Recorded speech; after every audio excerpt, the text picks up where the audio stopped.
So do any members of Cabinet wish to ask Councillor Pike questions in respect of his deputation?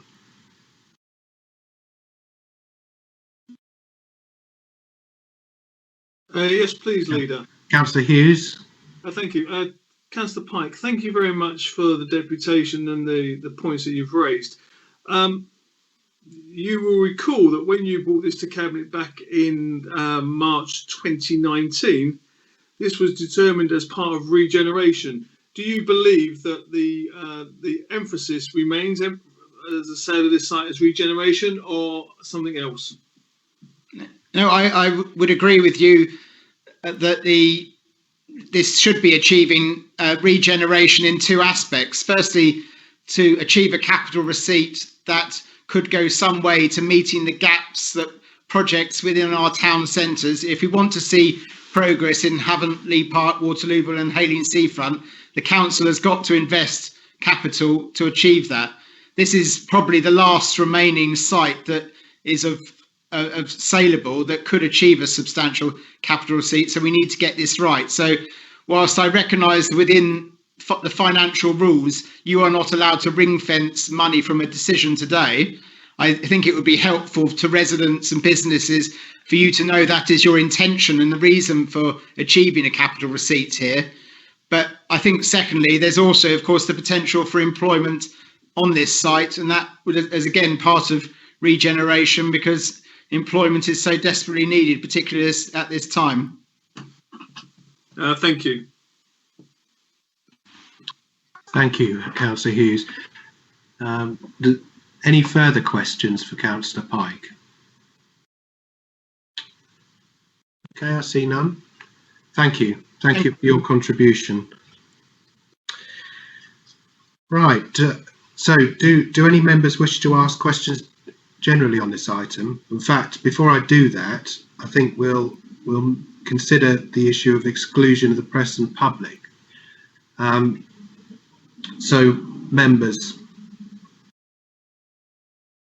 I'm asking you to consider whether to pass a resolution to exclude the press and public from the meeting if you wish to discuss the exempt appendices in relation to this item. If you wish to do so, we must pass the following resolution.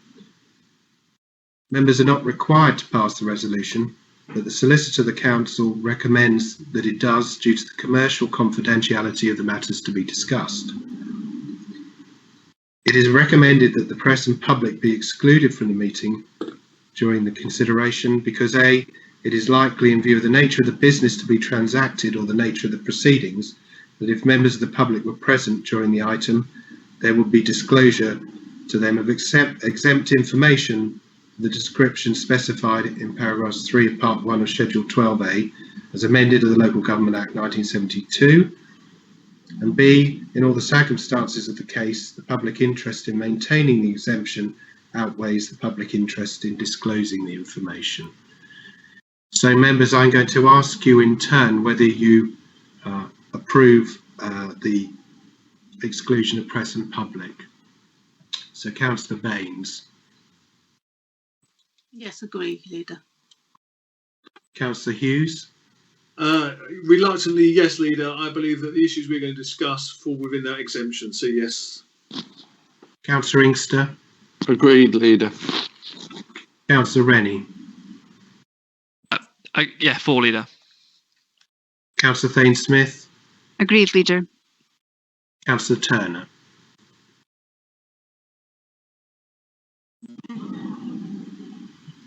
Oh, you may be muted. Leader, I believe that Councillor Turner has lost her connection to the meeting. Oh dear. Right. Okay. And me, Councillor Wilson, I approve. So that is carried.